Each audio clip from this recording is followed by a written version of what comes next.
Hello, pahinga! Hello, pride, ACS! Tinesting, sinuri, siniyasan. Ang resulta? Super effective ang Shield sa pagpatay ng bakterya at virus. Shield Antibacterial Soap. Believe ang mga eksperto sa Philippine Nurses Association. At si Mami, Tiwala ako sa Shield. Shield Antibacterial Soap. Napatunayang mabisa. Ang mga nurse, tiwala. ACS! Tanggaling-galing mo! Smart dishwashing paste ko! Pritong ulam na masebo, plato o kaldero. Tanggaling for everyday. Ganyan pag smart ang dishwashing paste. May double tanggaling formula. Tanggal ang sebo, tanggal ang bakterya. Pahit para walang bahid, linis fantastic sa metal at plastic. Number one ko to! Tanggaling-galing mo, smart dishwashing paste. ACS! Sa lahat ng bagay, simula pa lang, siguraduhing max protection na. Kasi pag kulang ang proteksyon, baka madaling masira. Sa ngipin, dapat may max protection din. Max sa alaga ng Unique Toothpaste. With Max Protect Formula, helps stop cavities before they start, while keeping breath fresh. Try Unique Maximum Fluoride Protection.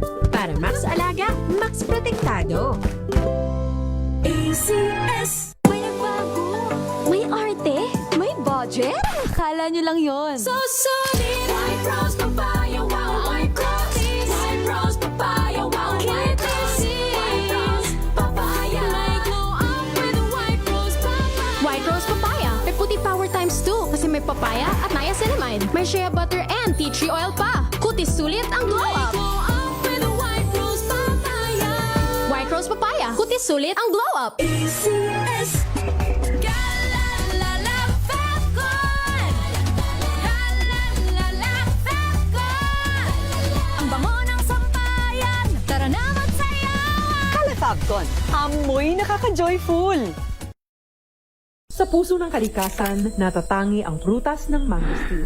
Ito ay nagtataglay ng antioxidant compounds na alpha, beta at gamma mangosteen. Ang MX3 capsule ay isang food supplement na gawa sa natural na mangosteen. Ito ay tested and proven to help avoid knee joint pain discomfort para iwas-iwas sa sakit with long-term supplementation 2 capsules daily. MX3 capsule, tunay, natural at original. Mahalagang paalala, ang MX3 capsule ay hindi gamot at hindi dapat gamiting panggamot sa anumang uri ng sakit. Galalala, felt good! Galalala, felt good! Ang bango ng sampayan, tara na magsayawan! Calafabcon, amoy nakaka-joyful! Ito nga pala si Kuya Jobert at ako isang komedyanteng Pilipino. Ako ngayon ay nandito na sa Calgary, Alberta, syempre sa Canada, and this is my MX3 story. Let's go!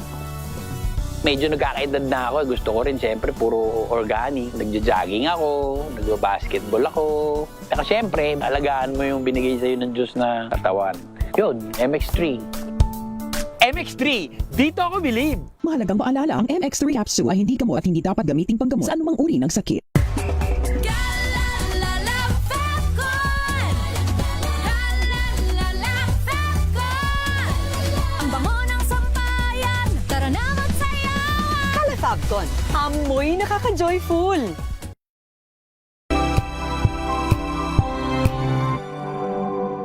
Hello, Washi! Laundry day na naman! Yay! Anong meron? Mancha ng chocolate, putik, may libag pa! Kaya natin yan! With Pride Washing Machine Detergent, may triple stain-away formula. Tanggal ang makapit, madikit, at malupit na dumit mancha.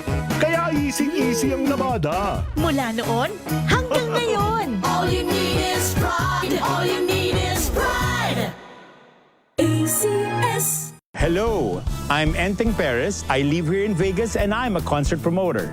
I could sustain this fabulous lifestyle in Vegas, not only have a fabulous job, but I have a fabulous healthy lifestyle. Number 1, good diet. Number 2, I have a good healthy regimen and routine. And of course, the most fabulous of them all is MX3 capsules and coffee.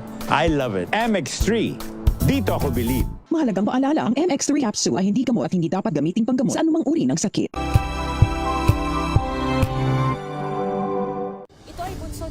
samantalang 17 individual na ang kanilang naaresto. Ng Metro Manila Development Authority o MMDA ang No Contact Apprehension Policy o NCAP sa Metro Manila. Sa ang ilang mga dokumento ay peke. Hindi rin legal ang employment na ipinangako sa kanila. Sa mata ng batas, mananagot ang sangkot at may sala. Dahil sa bawat paglabag, may karampatang parusa. Alamin ang mga pananagutan sa likod ng mga bawal. Dito sa Hoy! Bawal Yan! Tuwing Sabado, alas 11:30 ng umaga. Dito lang sa DZRH TV.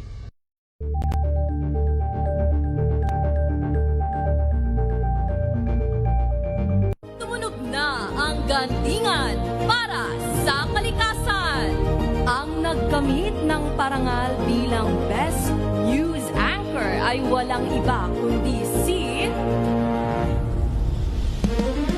Angelo Palmones ng Magandang Umaga Pilipinas, DZRH Radio 666 kHz.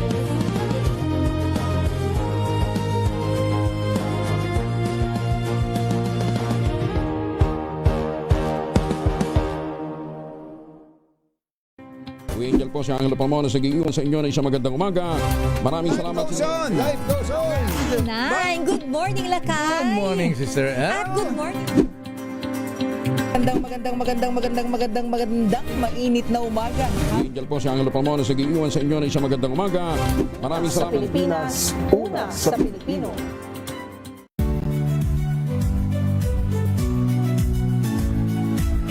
Magandang araw mga kaibigan. Ito po ang inyong balerina ng bayan, si Lisa Makuhay Lizalde, na nag-aanyaya sa inyong samahan kami at ang aming mga espesyal na panauhin para sa kalahating oras ng masayang kwentuhan sa aming programang Art to Art, kung saan ang usapang sining at kultura ay para sa lahat. Huwag kaliligtaan, tuwing linggo, alas 3:30 ng hapon, dito lamang sa DZRH Radio, DZRH TV, at via online streaming. Ng DZRH sa buong Pilipinas, mula Luzon, Visayas at Mindanao. Lahat ng malalaking balita, maiinit at viral. Hagip ng pinakamalawak na newscast sa buong Pilipinas. Rapido Hataw Balita. Rapido Hataw Balita. Kasama sina Ray Sibayan at Romel Fuertes. Rapido Hataw Balita. Mga malalaking balita, hahataw na. Rapido Hataw Balita. Magandang maulan at mahanging hapon, Luzon, Visayas, Mindanao, worldwide. Sa ating pong headlines mga kaibigan, ngayon pong habang ito ng Biyernes, July 10, 2026. Malacanang binibeltahan si Mayor Baste Duterte sa paratang na namumulitika ang administrasyon. Isa ang patay sa hit and run sa Ortigas SUV na may logo ng Kamara sangkot sa insidente. Samantala, dalaw kay Senador Rodante Marcoleta sa PNP General Hospital, hihigpitan na ng CIDG. Ikatlong status conference ni dating Pangulong Rodrigo Duterte kinansila ng ICC Trial Chamber. Singil sa kuryente. Bad news po. Tataas daw po ngayong Hulyo ayon sa Meralco. Mahigit naman sa 600 pasahero, 200 cargos stranded sa mga pantalan dahil sa Bagyong Inday. Apat naman ang patay sa nangyari pong engkwentro ng militar at ng isang criminal group dyan po sa may Bansilan, Cotabato. At 2 naman ang patay, 2 sugatan sa nangyaring pamamaril sa Lawaan Eastern Samar. Ano po mga lingkod mga kaibigan, sina Ray Sibayan at Romel Fuertes. Para pa rin po sa DZRH, una sa Pilipinas. Una sa Pilipino. At ngayon, dumako muna tayo sa ating pong kalagayan ng panahon. Ating pong alamin ang epekto ho nitong Bagyong Inday sa atin. At sa mga samandaling ito po ay malakas po ang busang ulan na may malakas na bigwas ng hangin sa Metro Manila. Ayan, kanina, hindi naman ganun kaganda ang panahon. walang ulan. Medyo umaraw pa nga kanina. Medyo umaraw pa eh. Tapos nung bandang tanghali alas 12, kumulimlim na. Ayan na. Hanggang sa naging tuloy-tuloy na mga pag-ulan hanggang sa Ayan. mga oras dito. Ating alamin ng update mula sa Pag-asa Weather Bureau, si Benny Estereja mula sa Pag-asa. Sir Benny, magandang hapon po sa inyo. Good afternoon. Magandang hapon po sa inyo, Sir Romel and Ray, and din sa ating mga taga-subaybay. So sa ngayon nga po, dito sa Metro Manila, we're experiencing na yung mga pabugso-bugsong malakas na ulan. Ito na po yung enhanced southwest monsoon. No? So we're seeing na maaaring magpatuloy ang ganitong scenario natin hanggang sa araw po ng linggo. At sa ngayon, meron tayong nakataas po na yellow rainfall warning over Metro Manila.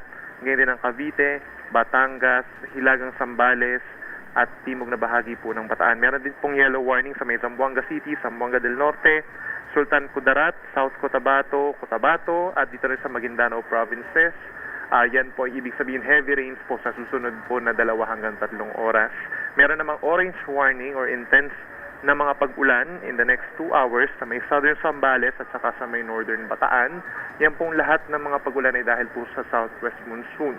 Habang yung bagyo na si Inday po, no, nasa typhoon category po ito, at huling namataan at 570 kilometers po sa silangan ng Itbayat, Batanes. At ito ilalabas po ng PAR pagsapit po bukas ng umaga or tanghali, pero kahit ito po ay lalabas na ng PAR by tomorrow and even sa Sunday na siyang papunta naman ng China, magpapa-enhance pa rin po ito ng southwest monsoon. Yet we're seeing na marami pa rin lugar sa western section ng ating bansa magkakaroon ng mga occasional na mga pag-ulan at yung mga babugso-bugsong hangin. So Sir Benny, itong mga pag-ulan na to ay enhanced southwest monsoon na pinalakas nga nitong bagyong Inday. Ano ho? Apo, ito na po yan. Ayun. So binabagit po ninyo na tuloy-tuloy pa ito hanggang linggo? Tama ho ba, Sir Benny? Apo, may mga ganitong ulan po tayo hanggang sa araw po ng linggo. Bagamat hindi naman siya tuloy-tuloy or hindi naman siya non-stop na ulan. No? Pero ganito po yung makikita natin na occasional, kumbaga. Kumusta naman po sa area po ng Batanes sa ngayon, Sir Benny? Nakakaranas ba sila ngayon ng malalakas na hagupit ng hangin ng bagyong Inday? For Batanes naman po, pang signal number 2 na hangin, so ibig sabihin may kalakasan din po, no? At kahit pa sabihin natin na 570 kilometers away yung sentro niya, plus yung mga pag-ulan din po, paminsan-minsan malalakas, pero mas concentrated pa rin yung malalakas na ulan dito po sa may western section ng bansa. Sir Benny, itong karakteristik ba nitong bagyong Inday, ano ito? Hindi ganun karami ang ulan, hindi ganun kalakas ang ulan, pero malakas ang hangin, or malakas ang hangin at the same time malakas ang ulan? Combination of both? With majority po of mga bagyo tuwing panahon po ng tag-ulan, itong July and August, mas maulan po sila ng mga bagyo, no? So may dala sila na ulan na malalakas kung kayo po ay malapit talaga doon sa bagyo. And at the same time, kung pa-enhance niyo or palalakasin niyo yung habagat, marami din pong lugar ang magkakaroon ng mga pag-ulan kahit malayo pa sila sa bagyo. So expected pa rin po na ganito ang ating maranasan, Sir Benny. Pero dito sa Metro Manila, wala naman pong chance na itaas ang signal dito, ano ho? For Metro Manila, wala naman po. Wala naman. Kung nakikita natin mga wind signals sa ngayon, like Batanes, Cagayan, Isabela, Apayao, Ilocos Norte, most likely yun pa rin po yung magkakasignal within 24 hours. Within 24 hours. So after 24 hours, ay maaaring maibaba na ho, Sir Benny? Apo, dahil estimated exit niya ay bukas po ng umaga or tanghali. Thank you so much, Sir Benny. Salamat po, ingat. Yung mga kaibigan, si Sir Benny Estereja mula po sa DOST Pag-asa. Ingat po tayo, ano ho, saka wag matigas ang ulo lalo sa mga nasa mga baybaying dagat, ano ha. Kung bawal naman ngayon. Huwag nyo nang hintayin na kayo, abisuhan pa. Bawal pumalaot ngayon, ano ha. Nako, saka yung mga stranded ngayon sa mga pantalan, ha. Yes. Abay, mas mainam muna tayo ho'y sumilong muna para naman tayo ho ay ligtas. Sa hanay pa rin po natin mga balita, mga kaibigan. Patay ang isang babaeng angkas sa motorsiklo habang dinala naman sa pagamutan ng kasama niyang rider matapos hong ma-hit and run ng isang SUV sa may Ortigas Avenue sa Mandaluyong City. Agad namang naresto ng mga tauhan ng San Juan City Police ang driver ng SUV matapos ma-corner ang minamaneho niyang Land Cruiser sa bahagi ng Green Hills. Nakunan pa ng DZRH News ang sakyang may takip na dyaryo ang plaka, habang may tapal na logo ng Kamara de Representantes sa conduction sticker. Subalit ng bulat-latin ng PNP Forensic Group, dito na ho tumampad ang special plate na may numerong SSS-11. Patuloy pang verifikasyon sa pagkakilanlan ng driver, subalit kinumpirma ni Mandaluyong Chief of Police Colonel Reynan Patam na kasadong i-turnover sa kanila ang naturang suspect. Humingi ng paumanhin ang pamunuan ng PNP General Hospital sa Sandigan Bayan kaugnay ng pagpapahintulot kina Vice President Sara Duterte at Senador Robin Padilla na mabisita si Senador Rodante Marcoleta. Kinunesyon ng Sandigan Bayan ang pagbisita nila BP Sara at Padilla kay Marcoleta sa kabila ng rekomendasyon ng mga doktor na ilagay ang mambabatas sa tinatawag na isolation dahil sa mild pneumonia. Inamin at humingi ng paumanhin si PNP General Health Service Director General Porcia Manalad para nagkaroon ng lapses sa kanilang bahagi dahil bumisita ng hindi nagsuot ng face mask ang pangalawang Pangulo at si Senador Padilla nang bisitahin si Senador Marcoleta. Kinansila naman na International Criminal Court o ICC Trial Chamber 3 ang nakatagdasan ay ikatlong status conference ni dating Pangulong Rodrigo Roa Duterte sa July 14. Ayon po sa ICC na pagdesisyonan ng korte na kansilahin ang pulong matapos mag-abiso naman ng magkabilang panig na wala naman sila mga bagong issue o sapiin na kailangang talakayin sa ngayon. Nakatagda ang susunod na status conference sa September 16 habang tuloy pa rin ang formal na pagsisimula ng paglilitis kay dating Pangulong Digong sa November 30, 2026 para naman sa kasong crimes against humanity kaugnay po ng war on drugs. Ikinabahala ni Batangas sa Representative Siriaco Gato Jr. ang pagangkin ng China sa Batanes sa isang academic symposium. Ayon kay Gato, ang anumang pagangkin sa ating teritoryo ay hindi lamang labag sa ating soberenya, kundi matatawag na geopolitical provocation at malaking insulto sa mga Pilipino. Sa naturang academic symposium ay ginito-mano ng China na ang Batanes ay natural geographical extension ng Taiwan na ang soberenya ay sakop ng China. Sabi ni Gato, ang Batanes ay atin, bahagi ng ating kasaysayan, pinagtibay ng saligang batas at kumakatawan sa identity ng mga Pilipino sa pamamagitan ng mga ibatan. Umabot naman sa may kabuang 681 katao ang na-stranded sa may 57 mga pantalan sa buong bansa dahil po sa masamang kalagayan po ng panahon epekto ng bagyong Inday. Ayon po sa Philippine Coast Guard, kabilang po sa mga apektado yung mga pasahero, mga truck driver at kanilang mga minamanehong mga truck at ang mga cargo helper. Samantala, stranded din ng may 206 na rolling cargos, 12 mga sakyang pandagat at 33 motor banggas. Hindi dapat nililimitahan ang oras at pagtatanong ng Senator Judges sa impeachment trial. Ito naman naging payag ni dating presidential spokesperson kay dating Pangulong Rodrigo Duterte na si Atty. Salvador Panelo sa panayam sa DZRH kaugnay sa paglimitang ito ni Presiding Officer Chis Escudero. Git ni Panelo, mahihirapan suriin at questionin ng mga senator judges ang mga ebidensya at testigo kung lilimitahan sila at pinapakita lamang nito ang pagiging bias ni Escudero umano sa impeachment trial. Standby Let and Raymond, magtataas naman na naman nagsingil ang Manila Electric Company o Meralco ngayon pong buwan ito ng Hulyo. Sa anunsyo po ng Meralco, magpapatupad sila ng 34 sentimos na dagdag singil sa kuryente sa bawat kilowatt hour nga po ng kuryente ngayong buwan. Ito po'y katumbas ng 68 pesos na pagtaas sa bill na mga kumukonsumo ng 200 kilowatt hour. Paliwanag ho ng Meralco, ito raw po'y dulot ng pagtaas ng kanilang generation charge. Magugunitang nagpatupad din ng price increase sa Meralco nito lamang nakalipas na buwan ng Hunyo. Samantala, labas na tayo ng ating impilan na Malacanang binuweltahan si Mayor Baste Duterte dahil sa paratang na namumulitika ang administrasyon na. Ibalita mo yan, Maringlet Narciso. Maringlet. Romel Ray, sinagot ng Malacanang ang pahayag ni Davao City Mayor Sebastian Baste Duterte na ginagamit ng administrasyon ng batas at burokrasya laban sa mga kalaban sa politika. Ayon kay Palace Press Officer Claire Castro, kung susundin ang argumento ni Duterte, para na rin hinihikayat ang pamahalaan na huwag ipatupad ang batas at at hayaang makaligtas ang mga inaakusahan ng mga krimen laban sa bayan. Sabi ni Castro, imbes na magbintang ng pamumulitika, mas mainam na direktang sagutin ang mga isyong ibinabato laban kay Vice President Sara Duterte. Kabilang anya dito ang isyong paglustay ng pondo ng bayan at pag-amin na kumausap ng killer para pumatay. Binigyang diin pa ni Castro na ginagamit ng administrasyon ni Pangulong Bongbong Marcos ang kapangyarihan alinsunod sa batas at hindi tulad ng mga nakaraang administrasyon. Dagdag pa nito, ang tunay na abuso sa kapangyarihan ay ang pananakip sa isang sheriff na gumaganap lamang ng tungkulin.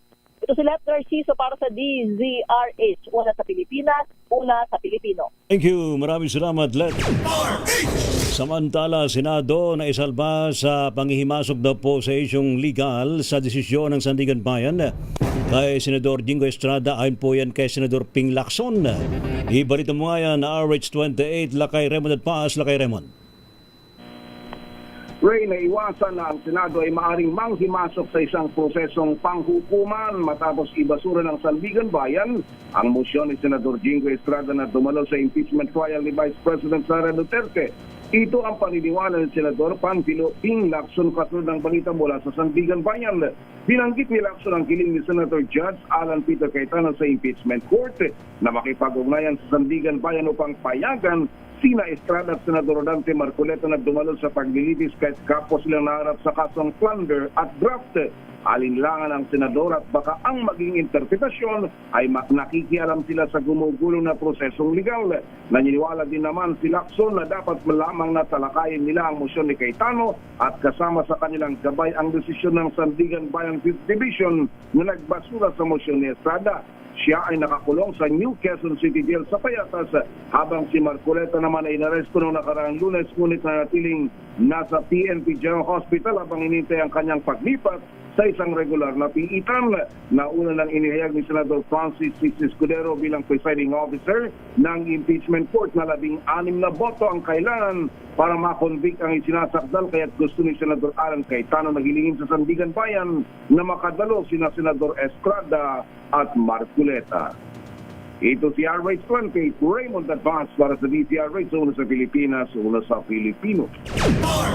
Magpuna sa laway at sipon para ng pambubuli at huwag gawing issue laban sa House prosecutors na nakapunto sa day 2 ng impeachment trial. Sino nagsabi niya? RH number 12, Manang Milky Regunan. Manang Milky.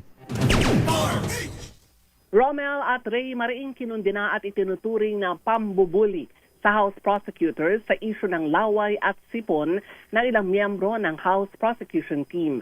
Apela ni House Deputy Speaker Janet Garin mag-focus sa mga ebidensya at huwag sa mga personal na pag-atake. Ang hugot ni Garin ay sa mga kumalat na memes mula sa Duterte supporters tungkol sa namoong laway sa gilid ng bibig ni House Lead Prosecutor Jervil Luistro at ang sipon naman ni House Prosecution Private Legal Counsel Attorney Amando Virgil Ligutan. Sabi ni Garin, huwag magpakababa sa ganitong uri ng usapin. Bilang doktor at dating kalihim ng Department of Health, paliwanag ni Garin ang laway at panunuyo ng bibig ay normal physiological conditions na posibleng resulta ng dehydration, matagal na pagsasalita at pag-inom ng maintenance medications. At ang sipon naman ay dulot ng viral infections. Narito ang paliwanag ni House Deputy Speaker Janet Garin. Just to emphasize, yung laway ay simbolo ng dehydration, no? Or kung nagsasalita ka, no? At wala kang iniinom na tubig. It's mainly dehydration or kung meron kang diabetes or kung meron kang maintenance medication. It has never been a manifestation of stress. And it has never been a symbol of lying. Nasa buong libro ng medisina at siyensya ang katotohanan. So wag po nating linlangin, wag nating ilahis, tama na ang fake news. Dagdag pa ni Garin, napakababaw na i-focus ang issue sa laway at sipon sa halip na statement ni Luistro at malaking puntos na ligutan sa day 2 ng impeachment trial kontra sa depensa. Sabi pa ni Garin, sa panahon ng impeachment trial, mahalaga ang pakikinig at pag-unawa sa mga testimonya ng mga witness at ebidensya na ipipresenta sa halip na magpakababa sa usapin ng laway at sipon. Ako si Milky Regunan, nabulat para sa DZRH, una sa Pilipinas, una sa Pilipino. Thank you, Milky. Samantala naman, DFA, pinangunahan ng komemorasyon ng ika-10 anibersaryo ng 2016 South China Sea Arbitral Award. Pilipinas, iginiit ang pagsusulong daw po ng Code of Conduct sa South China Sea. Ating alamin sa report ni RH4, Miss Karen Oyong. Miss Karen. Yes, kasamang Ray, kasamang Romel, ginunita ng Department of Foreign Affairs o DFA ang ika-10 anibersaryo ng 2016 South China Sea Arbitral Award sa pagsasabing ito ang nagsisilbing definitive benchmark sa interpretasyon ng 1982 UN Convention on the Law of the Sea o UNCLOS at guideposts sa pagsulong ng maritime obligations at mapayapang resolusyon ng mga disputes. Sa kanyang opening remarks sa ginanap na commemorative conference sa Conrad Hotel sa Pasay City ngayong Biyernes, inihalin tulad ni DFA Secretary Maria Teresa Lazaro ang naturang landmark ruling bilang isang lighthouse na sa kabila ng malalakas na alon at hangin na galing sa karagatan ay nananatiling matibay at nakatindig habang nagbibigay ng liwanag sa mga dumaraang mga sasakyang pandagat upang makaiwas sa peligro at magbigay ng gabay patungo sa kaligtasan. Ayon kay Lazaro, ang naturang lighthouse ay hindi lamang para sa Pilipinas kundi para sa iba pang mga bansa na nahaharap sa mga hamon na dala ng geopolitical uncertainty at ang hindi pantay na kapangyarihan ng ibang mga estado. Muling iginit ng kalihim na dahil sa arbitral award na pinal at legally binding ay walang basihan ang tinaguriang 9-dash line at lahat ng mga bansa ay pantay-pantay sa ilalim ng UNCLOS. Kasabay nito binanggit ni Lazaro ang 4 na core pillars ng magsisilbing gabay ng Philippine Maritime Statecraft. Una, ang commitment sa international law kasama ang UNCLOS at ang 2016 arbitral ruling bilang angkla nito. Pangalawa, ang pagpapanatili ng bukas na komunikasyon katuwang ang mga partner states kasabay ng pagsulong ng isang epektibo at legally binding na Code of Conduct sa South China Sea. Ikatlo, ang pag-maximize ng mga alyansa at partnerships sa pamamagitan ng kooperasyon at engagement upang humupa ang tensyon at isulong ang kapayapaan. At ang ikaapat ay ang pagsisiguro na suportado ng foreign policy ng bansa ang domestic capacities ng ating mga ahensya upang maprotektahan ang ating mga karapatan at interes, partikular na sa pagsulong ng kapayapaan at kaayusan sa mga karagatan. Ako si RH4 Karen Oyong nag-uulat para sa DZRH. Una sa Pilipinas, una sa Pilipino. Maraming salamat, Ms. Kay. Samantala, bago tayo dumako sa report ni Enyel Parosa, Lakay Ray, nako, ano yan? ang patay, 3 ang nawawala sa Naku nangyaring pagguho ng lupa sa Malapatan, Sarangani kaninang umaga. Ang trahedya ay kinumpirma sa DZRH ng Sarangani Provincial Disaster Risk Reduction and Management Office. Ang tabayanan ng follow-up report mula kay June Di Makutak. Ulitin natin, 6 ang patay, 3 ang nawawala sa landslide sa Sarangani. Samantala, go ahead. Halaw kay Senador Marcoleta sa PNP General Hospital, ihigpitan na ng CIDG.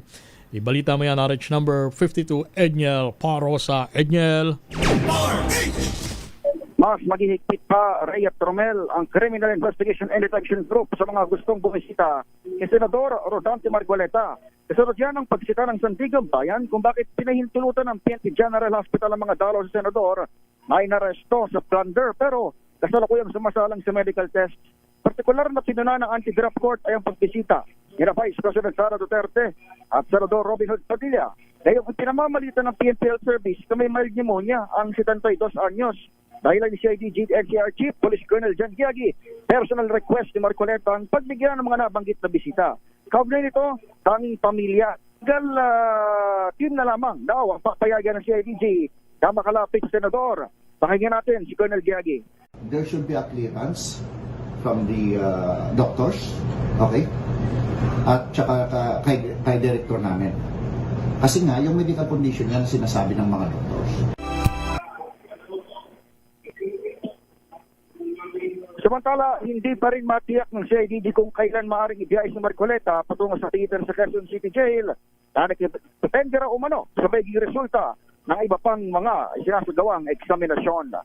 Ako sa Enyel Parosa, nag-uulat para sa DZRH. Una sa Pilipinas, una sa Pilipino. Thank you, Enyel. Samantala, Korte Suprema tiniyak daw po ang proteksyon sa mga tagapagtanggol ng batas. Ba, okay ho yan. Dapat lang, ano ha? Ating alamin sa report ni RH9, Tina Nolasco. Miss Tina. Nakairay, tiniyak na ng Supreme Court ang mas pinalakas na proteksyon at pangangalaga sa mga abogado sa bansa sa gitna ng dumaraming banta sa kanilang buhay. Sa talumpati ni Supreme Court Associate Justice Raul Villanueva sa kauna-unang Security Summit 2026 na inorganisa ng Integrated Bar of the Philippines o IBP sa Manila Hotel ngayong araw, binigyang diin ito ang matinding panganib na kinakaharap ng mga nasa legal profession. Partikular na binanggit ni Villanueva ang mga serye ng pagpaslang sa mga abogado na may direktang kaugnayan sa pagganap nila sa kanilang tungkulin. Ayon pa sa Estado, hindi lamang ng mga abogado sa pribado at pampublikong sektor ang nalalagay sa peligro, kundi maging ang mismong mga miyembro at tauhan ng korte. Dahil dito, pinapurihan ni Villanueva ang inisyatiba ng IBP sa paglulunsad ng nasabing summit na naglalayong anyang mapalakas ang pagkakaisa at pagtiyak sa seguridad ng mga abogado. Anya sa pagprotektang ito ng IBP sa kanilang mga miyembro, hindi lamang kapakanan ng mga abogado ang itinataguyod, kundi ang karapatan din ng bawat mamamayan sa hustisya at patas sa sistemang legal. Ipinanawarig din ni Villanueva na kinikilala ng kataas-taasang hukuman ang constitutional supervision nito sa hudikatura at hindi lamang naglalayong isulong ang dignidad at otoridad ng korte, kundi obligasyon din itong pangalagaan ang personal na kaligtasan ng mga hukom, abogado at iba pang kawani. Sa pagkatapos ng nasabing summit, binigyang diin ni Villanueva na ang kaligtasan ng mga nasa legal sector ay hindi lamang individual na responsibilidad, obligasyon niya ng buong justice system na bumalangkas at magpatupad ng mga konkretong paraan upang epektibong makontrol at mapigilan ang mga banta sa buhay ng mga tagapagtanggol ng batas. Samantala, dito naman sa Liwasang Bonifacio, unti-unti nang nagsisidatingan ang mga kaisa dito sa isasagawang interfaith rally ng iba't ibang Christian churches at denomination.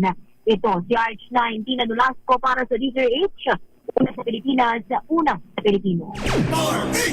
7,000 unit ng pabahay itatayo sa Tarlac City sa ilalim ng expanded 4PH program ni Pangulong Marcos Jr. Ibalita mo yan, RH number 5, Val Gonzales. Val! Romel, 7,000 bilang na mga low-income family sa lungsod ng Tarlac ang mabibigyan na ng pagkakataong magkaroon ng sariling bahay. Ito ay bilang bahagi ng expanded pambansang pabahay para sa Pilipino o 4PH, ang flagship housing program ni Pangulong Ferdinand Bongbong Marcos Jr. Pinangunahan ni na Department of Human Settlements and Urban Development Secretary Jose Ramon Aliling at Pag-ibig Branch Chief Executive Officer Marilyn Acosta. Ang site inspection sa Kaiya Homes, isang 49 na hektaryang pabahay na nasa Barangay Armenia, Tarlac City. Inikot na mga opisyal ang model units at kasalukuyang konstruksyon upang matiyak na disente, ligtas at dekalidad ang mga itatayong bahay para sa mga benepisyaryo. Ayon kay Secretary Aliling, alinsunod sa utos ni Pangulong Marcos Jr., patuloy ang pagkikipag-ugnayan sa private developers upang mapabilis ang paghatid ng abot-kayang pabahay sa ilalim ng expanded 4PH. Ang isang unit ng Kaiya ay may 32 metriko kwadradong floor area, 2 silid. Mayroon din itong playground at covered court at sakop ng subsidized interest rate ng Pag-ibig Fund para maging magaan ang monthly amortization. Ako si Val Gonzales, DZRH, una sa Pilipinas, una sa Pilipinas. Thank you. Maraming salamat, Val. Samantala naman, Las Piñas, abay, naka-alerto rin daw ho sa epekto ng habagat at bagyong Inday. Ating alamin ng update mula kay RH27, Noche Kakas. Noche, kumusta ng Las Piñas ngayon? Lakay Ray at Romel, nakatutok ang pamalaang lungsod ng Las Piñas para sa epekto ng habagat na pinalalakas ng bagyong Inday. Tiniyak ni Las Piñas City Mayor April Aguilar na ang lahat ng iba't ibang tanggapan ng lungsod ay naka-full alert, masiguro ang kaligtasan ng bawat Las Piñero. Una ng pinulong ni Mayora April ang Las Piñas City Risk Reduction and Manila Management Council para pag-isahin ang mga hakbang ng mga rescue vehicle, kagamitan, emergency supplies at mga rescue personnel. Tuloy na binumonitor ni Mayora April Aguilar ang sitwasyon at tiniyak na nakahanda ang buong pamahalaang lungsod na tumugon sa anumang emergency.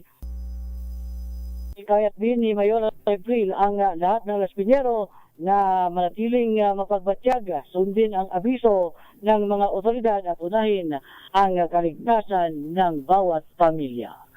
Alex 27, yung Chikakas DCRH, una sa Pilipinas, una sa Pilipino. Mga pumping station at navigation gates sa Navotas, ininspeksyon ng LGU pang matiyak na maayos bago ang matinding pag-ulan, lalo na yung dulot ng bagyong Inday. Ibalita mo yan ang Rex number 23, Edwin Duque. Edwin.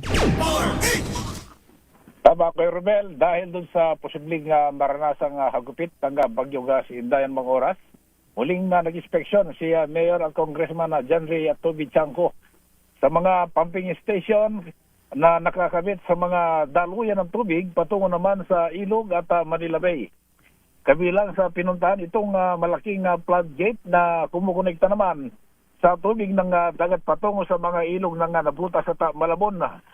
Pinatitiyak ng magkapatid na Chanco na di na maulit ang muling pagkasira ng mga ito ng nagpalubok sa ibang bahagi ng nabutas at hindi lang nabutas maging ng Malabon. Kasama ang MMDA, DPWH sa pag-igot kanina at pagbibigay ng mga palala sa mga residente na malapit lamang sa ilog at karagatan na maging mag-ingat at agad magtungo sa mga ligtas na lugar kung nanalasa ng bagyong Inday. Samantala, Kuya Romel, matapos yung halos kalating oras na buhos ng ulan na halos nag-zero visibility sa bahagi ng Maynila, tumila na yung ulan pero nagbabaha sa ilang lugar, lalo na sa bahagi ng Burgos, sa Rosa Boulevard, sa may patungo naman ng iba't ibang lugar na to. Ano sa may kanina, Antipolo Street ba yun? Antipolo Street, ayan. Pero mabilis nag-subside, no? Dahil siguro dahil sa buhos na napakatinding buhos. Lakas eh. Ay hindi kinaya yung mga... Ganding kanina sa may area ng Bendia, may mga biglang taas din ng tubig pero madali namang bumabayan eh. Oo. Madaling nag-subside, no? Siguro dahil tuloy-tuloy. Pero nakita natin yung mga kawali ng DPWH, kahit malakas yung buhos ng ulan, inaagapan nila yung mga plastic-plastic, mga pwedeng makaharang sa butas, ay tuloy-tuloy nila itong tinatanggal kahit basang-basa na sila para hindi pagdulot ng malalim na pagbaha. Tular na itong bahagi ng Rojas Boulevard. Sa ngayon ay tumila na yung ulan at yung mga nagrarally sa Liwasang Bonifacio tuloy-tuloy. Kahit maulan at yung ilang mga kalsada doon na nagkapark at dumarating na rin ibang mga sasakyan para dumalo sa isinasagawang rally ngayong hapon. RS23 Edwin Duque nagulat sa BCRH, una sa Pilipinas, una sa Pilipino. Thank you, Edwin Duque. Rapido, hataw, balita. Standby mga balita mula po sa mga probinsya. Alamin natin ang update partner mamaya dyan sa area ng baka may update dyan si Grace sa area ng Region 2 sa Cagayan, ano ho? And of course yung update naman dyan sa Cotabato na kung saan may 4 daw patay sa enkwentro pero yung kanina yung breaking natin may landslide sa may Sarangani. 6 yung natabunan ba partner? 6 at 3 ang napaulat na missing or nawawala sa landslide. Ingat po tayo, ano ho? Pilipinas ang oras 20 minutes bago sumapit ang alas 3 ng hapon. Ang oras na yan ay hatid sa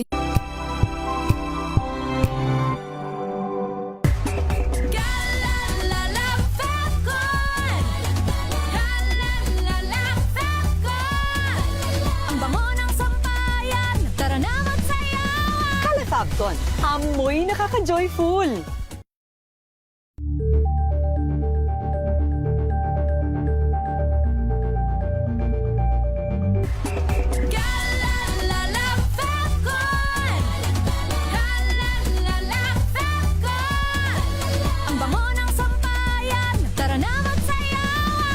Kalefabton, amoy nakaka-joyful.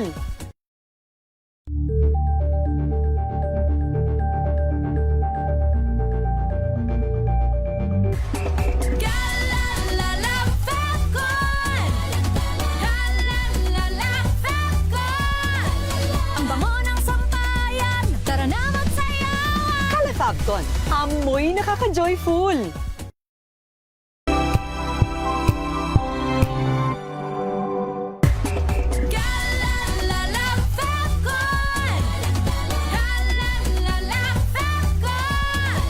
Ang bango ng sampayan, tara na magsayawan. Kalefabton, amoy nakaka-joyful.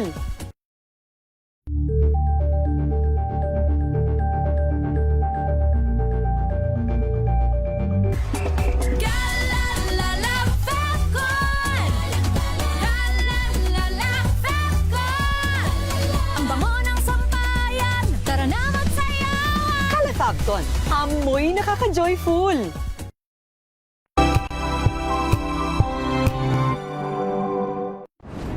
Kung good vibes ang hanap mo, dito ka na sa sigurado. Mula sa mga istoryang nagbibigay ng inspirasyon hanggang sa mga kwentong may dalang solusyon. Mga balitang pampagaan, pakiramdam at pampaganda ng araw. Hindi lang ba sa good news, kundi the better news. Mula Lunes hanggang Biyernes, 1:00 ng tanghali sa DZRH TV. Better news. Una sa Pilipinas, una sa Pilipinas. NBS, Trending and Bara Show. Nakahandang Sa ating balitan mga kaibigan sa Rapido Hataw Balita. Public Service Hour. Siyempre pa, una sa Pilipinas. Una Ayan sa... ang kabuuan natin palatuntunan ng break time. Sabay niyo na po ang mga balita at talakayan sa Balansyado. Maraming salamat. Nagsimula sa pangarap hanggang sa maabot ang tagumpay. Iba't ibang kwento, iba't ibang mukha ng atletang Pilipino. Mas pinatindi, mas pinalakas, at mas pinaaksyon sa Match Point tuwing Sabado, 12:30 ng tanghali sa DZRH TV.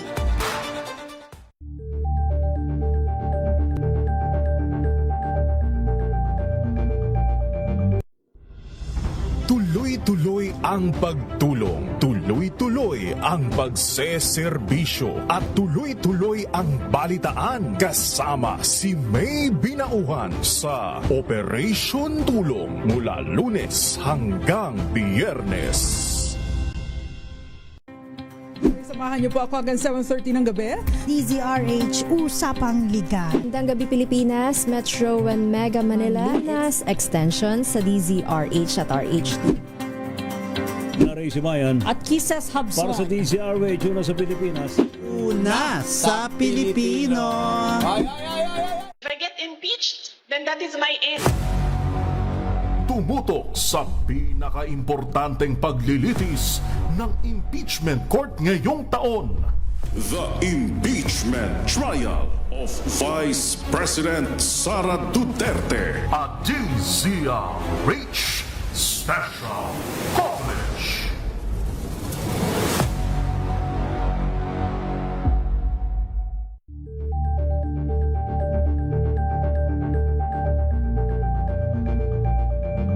Maagang balitaan, maagang usapan sa mga issue at balita kasama si Kuya Angelo Palmones sa Magandang Umaga Pilipinas mula Lunes hanggang Biyernes.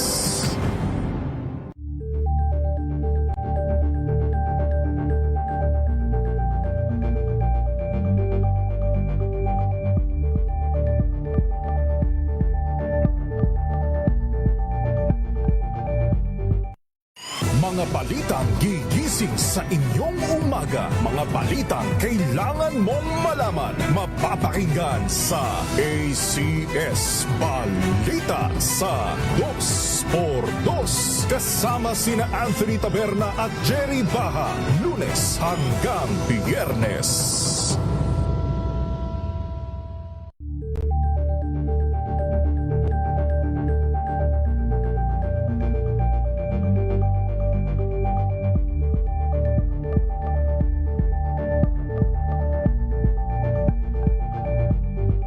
Alamin ang mga maiinit na isyung pambayan, mga balitang kailangan mong malaman, usapin sa pamahalaan, politika, ekonomiya at kabuhayan. Ito ang mga dapat mong malaman, pakialaman at pag-uusapan dahil kayo ang tinig ng mamamayan dito sa Damdaming Bayan. Live sa DZRH Radio, DZRH TV at DZRH Digital. Kasama sina Lakay, Deo Makalma at Elaine Apit. Araw-araw, Lunes hanggang Biyernes. Damdaming Bayan.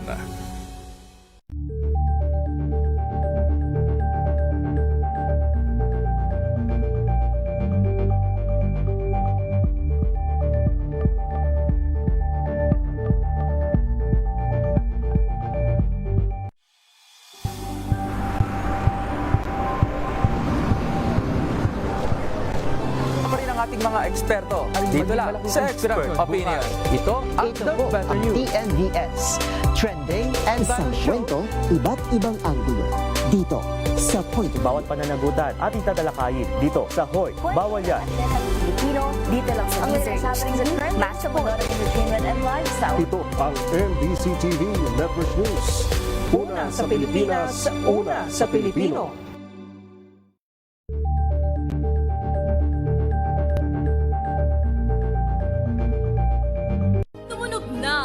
Gandingan para sa kalikasan. Ang itinanghal bilang Best AM Radio Program Host ay si Cesar Chavez para sa special on Saturday ng DZRH.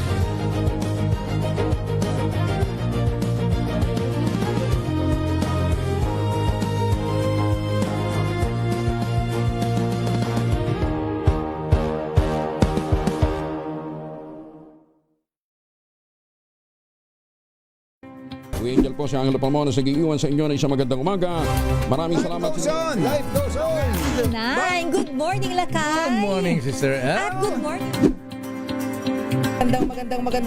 Magandang mainit na umaga. Angel po si Angelo Palmona sa giiwan sa inyo na isang magandang umaga. Maraming salamat. Sa Pilipinas, una sa Pilipino. Buklatin ang mga pahina. Pakinggan ang boses ng lipunan. Tunghayan ang mga issue mula sa ibang katayuan. Nakakalungkot kasi deserve ba namin ng ganito? Na hindi nila alam kung ano talaga yung kanilang mga karapatan. Yung gobyerno, tinulungan nila yung kanilang magsasaka. Pinapatahimik tayong lahat using various laws. Through education, kayang-kaya nating baguhin yung ganitong klaseng pag-iisip. Isang kwento, iba't ibang anggulo. Dito, sa Point of View. Igan sa Rapido Hataw Balita ngayon pong Thank God It's Friday. Ano pa rin po mga lingkod, si Ray Sibayan. At Romel Fertes. Para pa rin po sa DZRH, una sa Pilipinas. Una sa Pilipino. Kada probinsya. Rapido Hataw Balita. Mga balita ho mula po sa mga probinsya. Meron pong nangyaring engkwentro sa Panisilan, Cotabato. 4 ho ang patay. Report mula kay June Di Makutak. June.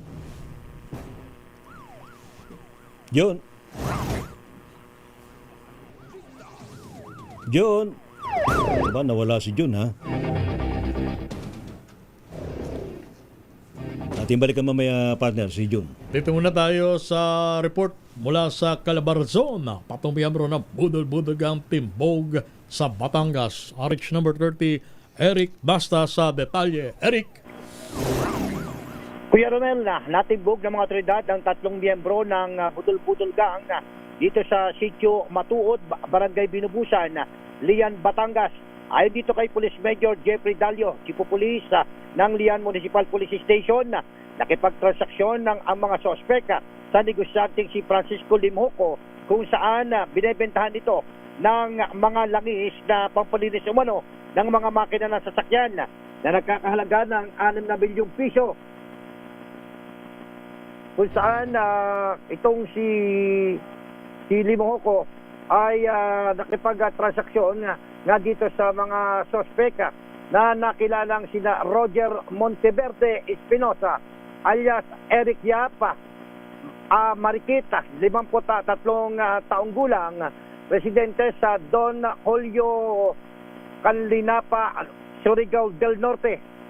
Si Estefania Quistadio Lina alias Ros Sabrina, 53 taong gulang, residente naman sa barangay Tabing Balacat, Pampanga. At isang kinilalang si Leandro Bacatan Lizardo alias Joel San Juan Cordero, 52 taong gulang, residente naman sa Perpetual 7 Malipit Subdivision sa lungsod ng Bacoor. Sa ibinigay na impormasyon ng naturang negosyante sa mga otoridad, nakaramdam na siya ng kaba at pagkabalisa sa mga suspect kung saan iba't ibang taon niya ang humaharap at nakikipag-ugnayan o sa kanya. Doon na raw siya nagkaroon ng duda sa mga suspect kung saan ay sumang-ayon na lang siya sa mga bawat sinasabi ng mga suspect. Matapos magkasundo sa napag-usapan na halaga ay dinalanaan niya sa kanya ang sinasabing produkto na nakalagay sa mga boxes at doon na tumambad sa kanila ang kilong asin na malayo sa napag-usapang langis na gagamitin sa mga sasakyan. Samantala nanawagan naman ang mga otoridad sa mga nabiktima ng suspect na magtungo lamang sa kanilang tanggapan sa Lian Municipal Station na upang makadagdag o magreklamo sa naaresto nilang suspect. Maharap naman sa patong-patong na kaso ang mga naarestong suspect. Ito si Eric Destas para sa DZRH, una sa Pilipinas, una sa Pilipino. Thank you, Eric. Samantala naman, ating balikan na report mula kay June Di Makutak. June! Standby, June. Samantala naman, grupo daw po ng mga kabataan na tinaguriang salot ng Katarman. Ba, hinahunting daw ho ng mga pulis. Aba, anong ginawa nila? Ano ha? Ating alamin sa report ni RH34, Jane Bantayan. Jane! Nananawagan ang Katarman Police sa publiko sa pagkakakilanlan ng mga kabataang bumubuo sa salot ng Katarman. Ito mismo ang kanilang social media account. Laman ng kanilang account ang mga katagang sila ang mga batang dalakit na hindi aatras kahit pa sa pulis.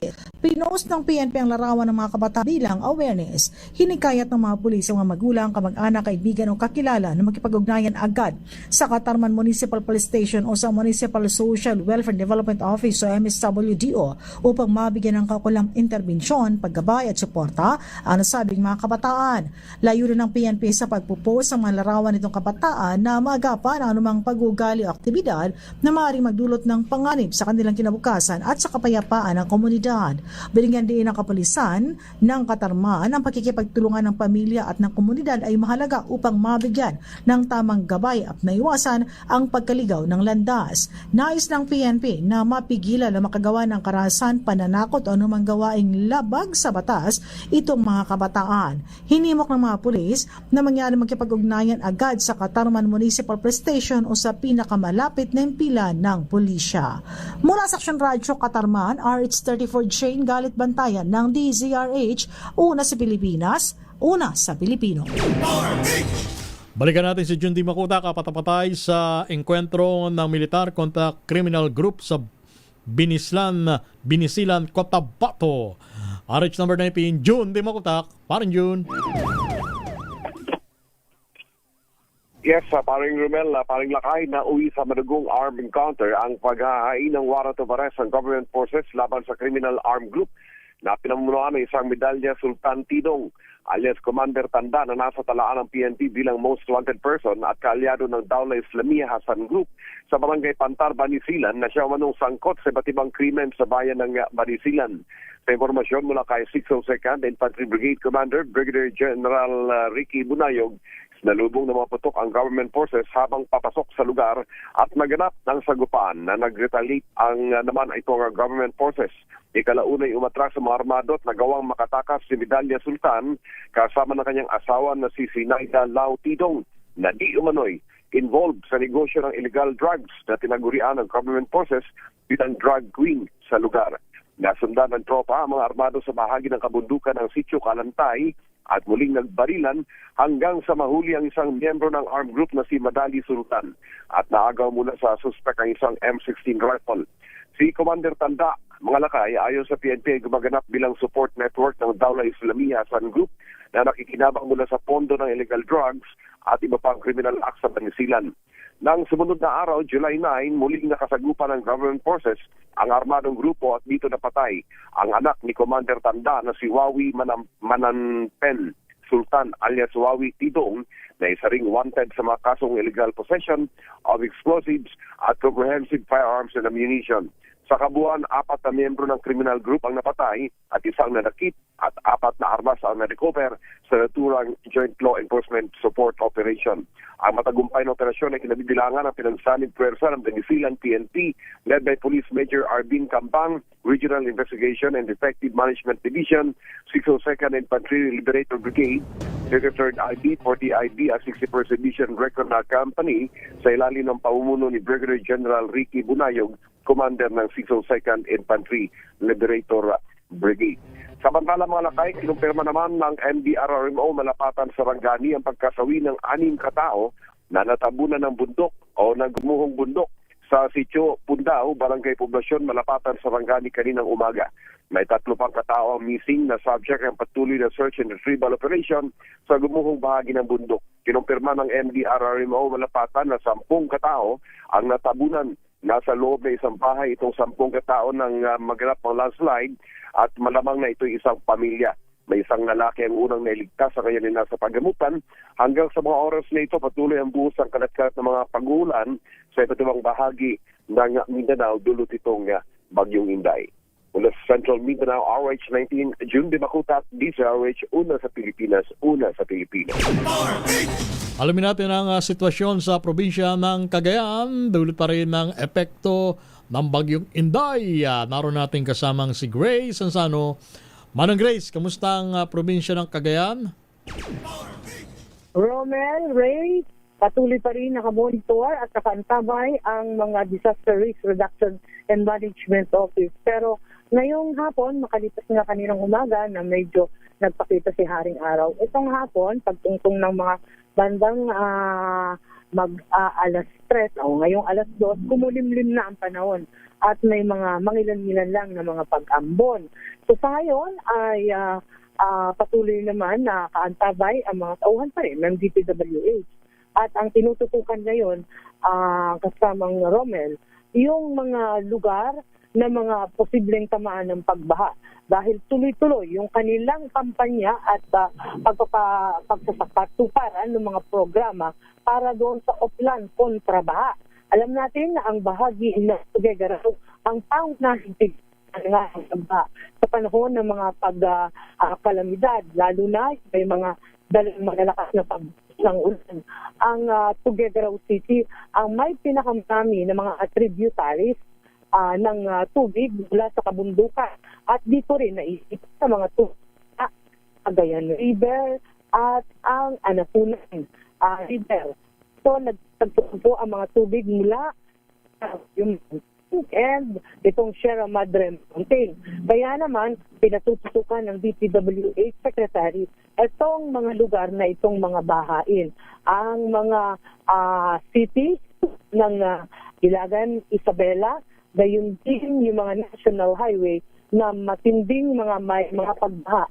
Aminado ang DPWH na mahirap gawin pero kailangan nilang gawin ang pakikipag-ugnayan sa mga local government units ang isa sa pangunahing paraan para maresolba ang problemang ito. Lalo pat marami sa mga creek ang natayuan na ng mga infrastruktura, natabunan na ng mga makakapal na mga buhangin at debris na inaanod mula sa kabundukan. So yan muna ang ating update na ang bahagi ng atong Batanes. Yan ngayon ang binabantayan dahil kahit pa paano unti-unti nang nakakaramdam ng manaka-naka na mga ulan at may kasamang bugso ng hangin. Yan ang ating update. Ito, si RH25, Grace Vera Ansano, una sa Pilipinas, una sa Pilipinas. Thank you. Maraming salamat, Grace Ansano. Salamat po sa mga tumutok po sa ating balitan mga kaibigan sa Rapido Hataw. Balita ngayon pong thank God it's Friday. Uy, ingat po tayo dahil sa although wala namang epekto sa atin ng bagyong Inday, ingat pa rin tayo dun sa pinalakas niyang southwest monsoon. Ha? Habagat. Biglang malakas ang ulan na may bigwas ng hangin. Ayan na. Ingat po tayo. At belated happy birthday muna Uy! kay Bernard Peralta. Uy! Ayan, ang pagbati galing kay Consilor Lawrence Pesigan ng Talisay, Batangas. Happy birthday! Happy birthday Boss po! Bernard Peralta.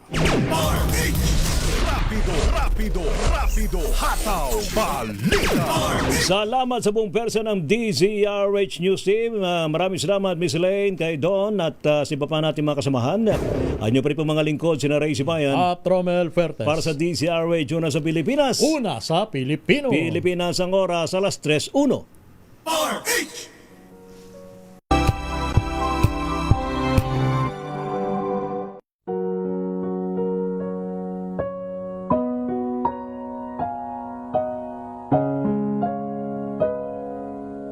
Pumanaw ka, Jesus.